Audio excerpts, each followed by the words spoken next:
I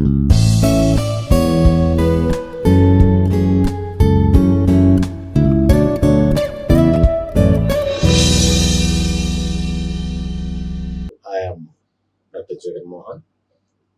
So we are dealing with the subject power generation and economical aspects. So in our previous classes, we have seen what are the course outcomes of this power generation and economical aspects. So today we'll deal about the peak load hydropower plant or pump storage plant. So why I am calling it as the peak load hydropower plant and a pump storage plant. So peak load power, I am calling this hydropower plant. Okay, so this is a hydropower plant, and I am calling it as a peak load hydropower plant because we are using this hydropower plant for only one purpose, that is meeting the peak load demand or meeting the peak load demand. I am calling this as the pump storage hydropower plant because of its function. Both names I am calling it like this because so it is doing the two things. So it is pumping the water back and storing the water in its working process. So I am telling it as the pump. I can call it as the pump storage power plant. At the same time, I can also call it as the peak load hydropower plants.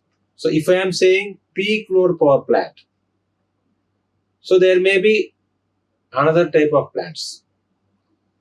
So I am mentioning here peak load hydropower plant. So in the hydropower plant, there may be the units, hydropower units, there may be a sequence of planning of meeting the demand, of meeting the base load, of meeting the intermittent load, of meeting the peak load. But this is the hydropower plant, especially we are using only for meeting the hydropower plant. So this is the plant which is almost acting like a conventional hydropower plant. So in a hydropower station, the water is stored behind a dam. So it just acts like a reservoir actually. So if I am saying the hydropower plant means, so the main source is, I am saying we are using the energy of the water. We may be using the potential energy of the water. We may be using the kinetic energy of the water. We may be using the running energy of the water. We may be using the head of the water. So anyway, I am using the energy of the water. So that means hydro. I am telling it as the hydro. Water means hydro. So I am calling it as hydro power plant means, so since the water is also called as the hydro, I am calling it as the hydro power plant. So in any kind of hydro power plant, the first thing is that we have to store it. We have to provide certain head. So then only we can properly tap the energy of the water. If the head is low, so we can get very little source of energy. So normal hydropower plant. So what is a normal hydropower plant? So generally, first we will give the preference for big hydropower plants. Okay. Next we will go for medium, and next we will go for low head power plants. So hydropower plants I can segregate into three divisions, that is large, medium and small. Large, medium and small, and also further I can go for a micro. So first we will see for the high head or medium head, at least some small head. So whatever it may be, we are creating a artificial reservoir there. We are creating a artificial reservoir there, and we are getting the energy because of the gravitational force. So how much height is the head, that much of the potential energy we can have, we can tap.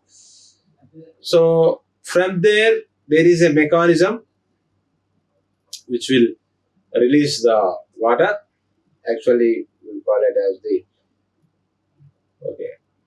pipes. We'll call it as the running pipes. You can see here. So this is the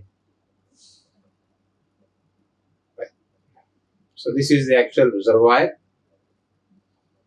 With the help of this pipe, it is coming to the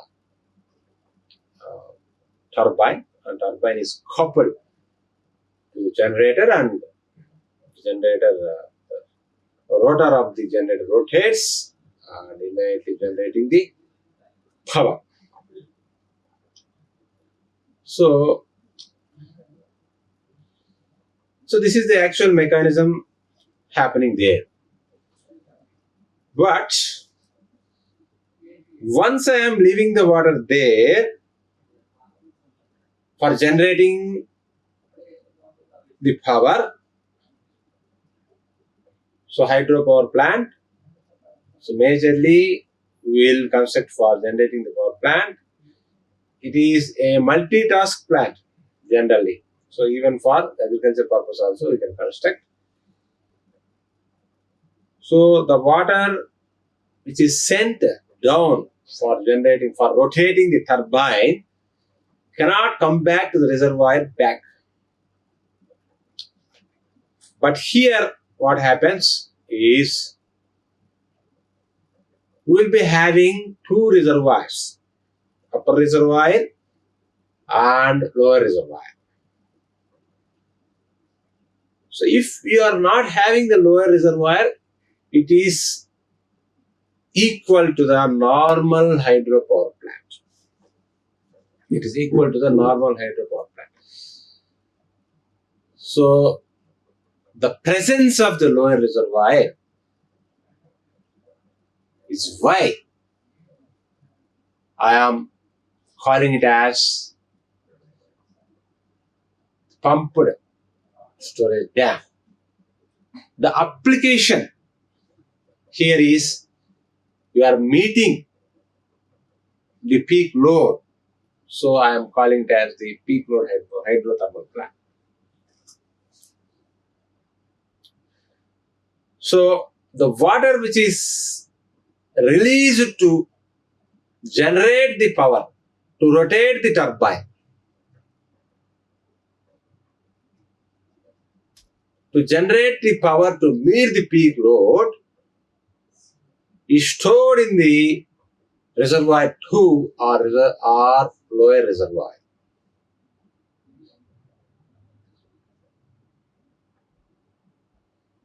So during the off-peak period or less demand period, I am pumping back the water into the upper reservoir or reservoir 1.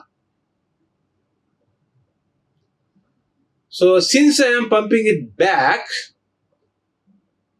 I am calling it as the pumped storage dam. Since I am applying this generated energy, generated power for meeting the peak load, peak demand, in the application context, we can call this as the peak load hydrothermal power plant. I am calling it as the peak load hydrothermal power plant because here I am using the I am using this plant for meeting the peak load, and the source of energy is hydro, that is water. So I am calling it as the hydropower plant. And there are other things with which we can meet the peak load even in thermal power plants, like the diesel. So even the diesel power plant also can be used for meeting the peak load, and that's at that time I can call it as the peak load thermal power plant. Since I am using the water here, hydro here, I am calling it as the peak load hydro thermal power plant. So meeting the peak load is very crucial, very, very important thing in the power system. If you cannot meet it, there is a lot of damage, and also there is a damage for reliability from the customers. So, and also indirectly, it creates effect on the production sector also, industrial sector also. Okay. So, I am storing the water. I am storing high as much as possible to increase the head. So that is to increase the potential energy. The water runs down through the pipes to turn the turbine. The turbine is connected to a generator to produce electricity. That is the normal process. So whatever the energy, if you are able to rotate the turbine, and if the shaft of the turbine is coupled to the shaft of the generator, we can produce the power. And this continues till the photovoltaic energy.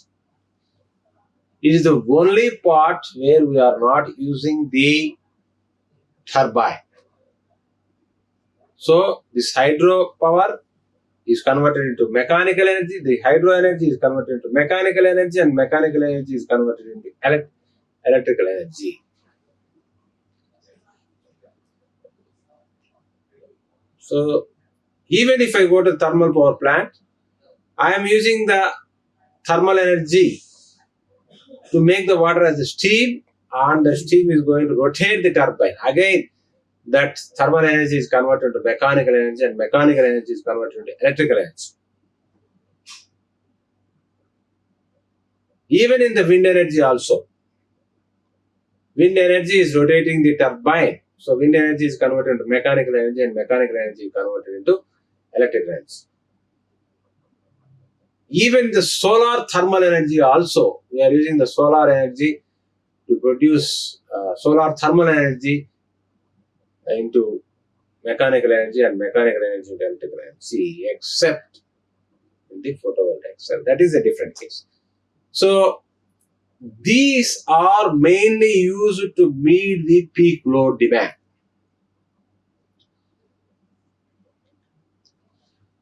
So if you coming to the working, we can divide this working into two phases, that is pumping phase and generating phase.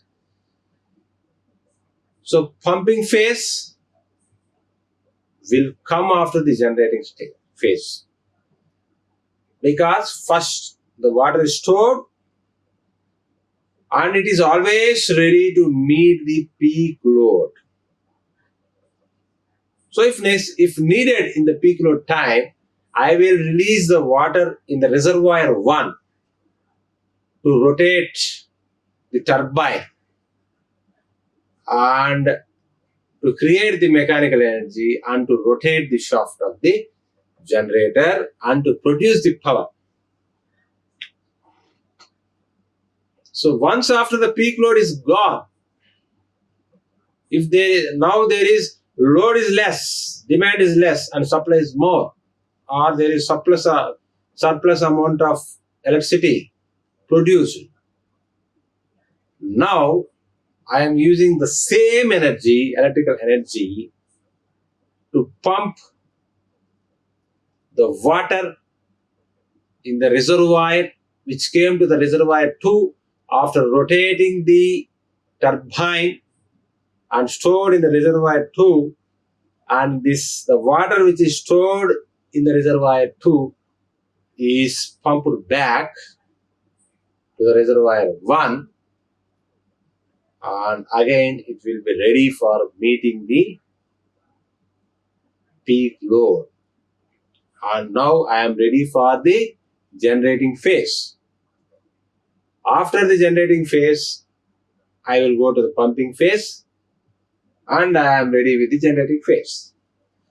And this continues according to the requirement of the peak load. A pumped storage hydroelectric station, water is pumped back into the reservoir when there are periods of low power demand. When the demand is low, I will pump the water back into reservoir 1 or upper reservoir, and I am ready for meeting the peak load. Again, it's like a battery.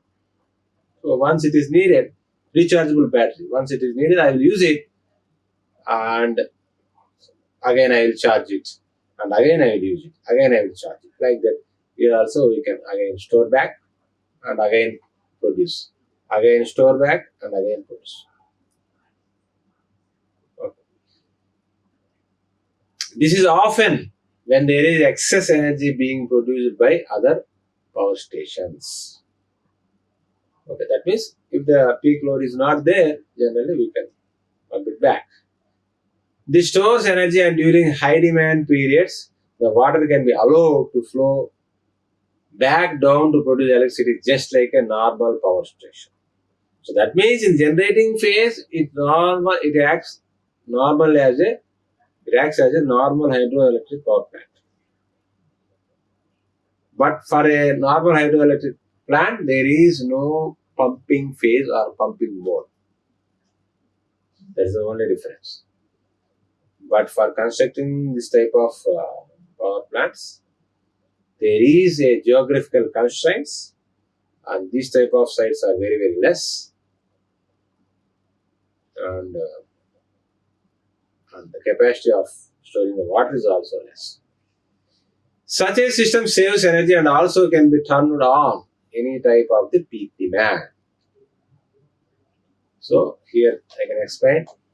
So here is the reservoir 1 or the upper reservoir or high level reservoir, and when during the peak load I am releasing the water through the penstock, and the water coming from the penstock is rotating, is creating impulse on the plates of the turbine, and turbine is rotating, and the shaft of the turbine is coupled to the generator, and the turbine rotates, and the rotor of the generator also rotates and release and producing the power. And once the peak load is gone, once there is excess amount of supply, more amount of electricity is available, I will return back to the pumping mode. So now I will slowly pump that water which is stored in the reservoir after rotating the turbine. So and again I am ready for meeting the peak load. I am ready for meeting the peak load. So this is the upper reservoir. So whenever the power is needed, that means whenever we have to meet the peak load, we can use it. We can release the water, and that water will rotate the turbine, and after rotating the turbine, it will go and stored in the reservoir. So next, intake tunnel or penstock. So this is the place where water rushes to the turbine. Turbines, the force of the water drives the huge turbines. So the hydro, that's why I am calling it the hydro. So here the water is rotating turbine, I am calling it a hydropower plant. If thermal energy rotating turbine, I will call it as the hydropower plant. I will call it a thermal power plant. So next thing is discharge tunnel. So the water then flows through a discharge tunnel into the lower reservoir. So after rotating, it will goes into the discharge tunnel to the lower reservoir. So it's like again I will pump it back like recharging. When demand of electricity is low, the turbine spin backward and pump the water back up into the upper reservoir to make it available to generate electricity when it is needed. When it is needed. So advantage is no pollution and it's like renewable. We can regenerate so many times. We can reuse the water many times and can pick up rapidly. So this is the main quality we are using it to meet the peak load. So it can pick up load rapidly in a matter of few seconds. It is very reliable because we can release the water to make energy when it is needed. What are the disadvantages? So little effect on the landscape. So generally hydropower plant is a multitask plant. So this is not useful as a multitask. This is only peculiarly we have to use for the hydropower plant. So it is having less effect on the landscape. Once it is used, it can be used again until the water is pumped back. The main disadvantage is specialist nature of the site. So the geographical constraint is the main disadvantage, needing both geographical height and water availability. It is expensive to build. So what are there in India? Pumped storage power plants in India, in Bihar, Maharashtra, 150 megawatts. In Purulia, pumped storage projects. Ayodhya Hills, Purulia, West Bengal. So its capacity of 900 megawatts. And in Tehri Dam, Uttaranchal, it is a capacity of 1000 megawatts. So this is about the this peak load hydropower plant or otherwise. So because of its working, I can call it as a pumped storage plant. Because of its application, I can call it as a peak load hydro power plant. So here the main key points are only two modes are there, that is pumping phase and generating phase. So in the pumping phase, we release the water, we pump the water back to the upper reservoir and we'll be ready for the meeting the peak load. And generating phase, we are going to release the water to rotate the turbine and afterwards the water is stored in the lower reservoir. And the main disadvantage is that because of this specialist nature and also it is expensive to build, we have to pump it back. So it is costlier. Why you should not do it all the time? Why we are doing only for a peak load means, so when you are pumping it back, that means again you are supposed to generate the power, but you are utilizing the power here. So, but for the good purpose, that is for meeting the peak load. Anyway, this is what which is making it costly, but not much costly as the peak load thermal power plant. Okay, when compared to that, it is cheaper. So that's why in India we have started building it in different parts. Thank you. Thank you for listening. Like, share and subscribe. Hit the bell icon for more updates.